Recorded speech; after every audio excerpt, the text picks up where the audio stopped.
Fermentation is going, kicked off like a good one. Look at how high that krausen is. I've got, you know, reasonable amount of headroom, but how high that krausen is. Leaking out the side, it's forcing its way out the side and dripping down the side. The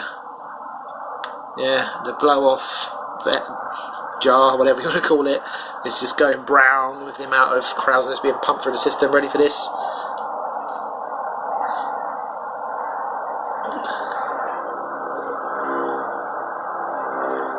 Beautiful. Doing its work.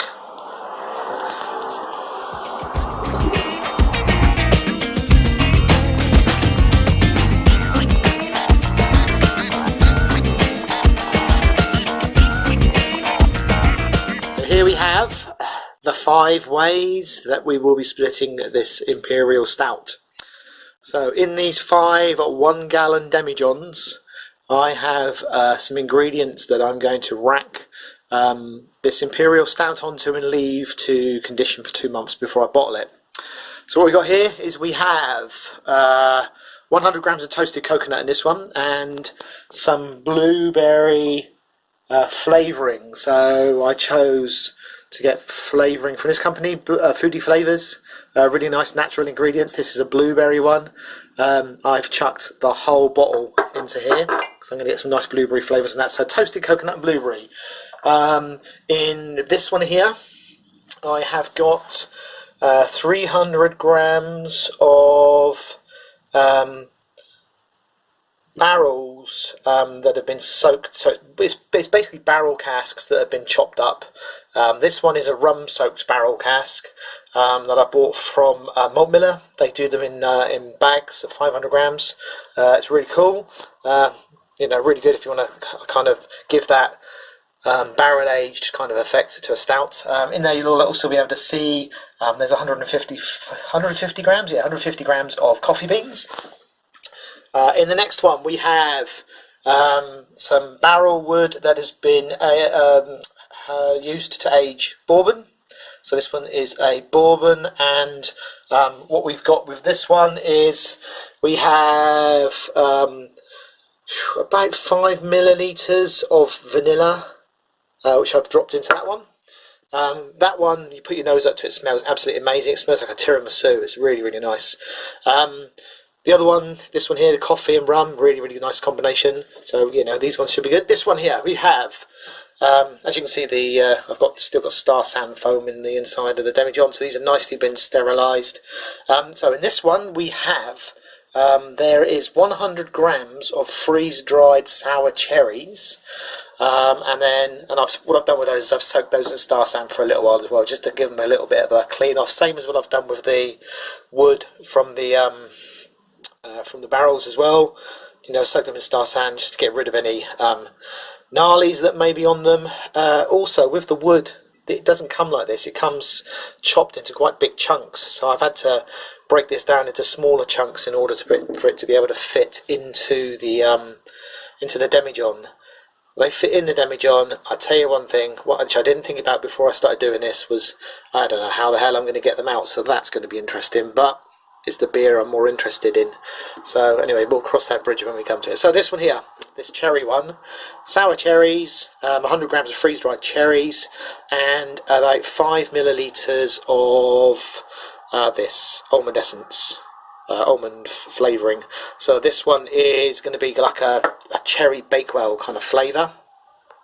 The one next to it, we have got, I think there's 150 grams of, I've got this organic raw cacao nibs, and then we've got 150 grams of dried bitter orange peel, which is the stuff here, which came from Malt Miller again. These are some great flavourings to add to your beers. So yeah, so that comes from, so I've got, you know, chocolate orange, cherry bakewell, bourbon and vanilla, kind of like a tiramisu, rum and coffee, coconut and black currant. So yeah, really looking forward. So what I'm going to do is I'm going to pour the stout onto these. I'm going to let them sit for 2 months before I bottle them. So now I need to get the stout out of the fermentation vessel, and get that ready to pour on top of these lovely flavours. Okay, so quick gravity reading. So this is the fermentation vessel. As you can see, this was an absolute monster of a fermentation. Went absolutely mental. I'll include some videos and some photos previous to this, but it's finished in at about 138.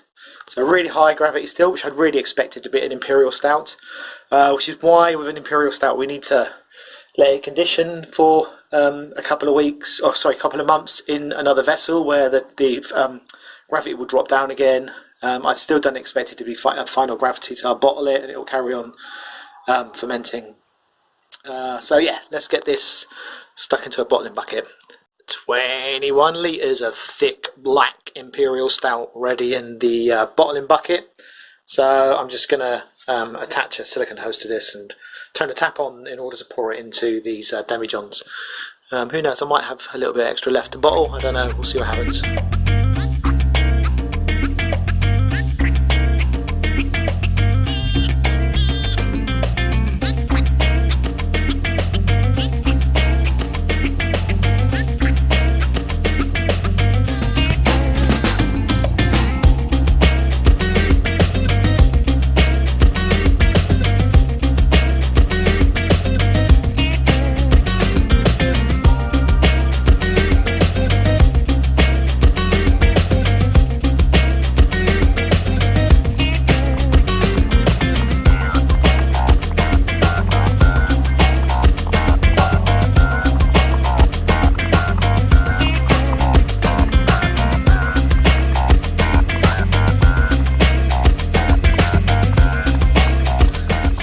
5 gallons worth of Imperial Stout split into 5 different flavours. The smell in this shed is unbelievable today. This Imperial Stout with coffee and vanillas and almond and cherry, and yeah, it smells amazing in here. So really excited to see what this comes out like. I'm going to leave these like this, you know, just in the shed. I think keep them. I don't want to keep them at too high temperature. I want to condition them at, like, you know, whatever the temperature in the shed is. To the moment it's about 8 degrees. You know. The temperature will slowly get warmer over the next couple of months anyway. So in a couple of months I will then bottle these, leave them again for a couple of months, and then we will do a taste test in about 4 months time. So that's the end of this video for now. I will see you with this bunch of beer in 2 months time when we go to bottle it, and we may have a tiny little taste or smell. I don't know, we'll do something. Anyway, until next time.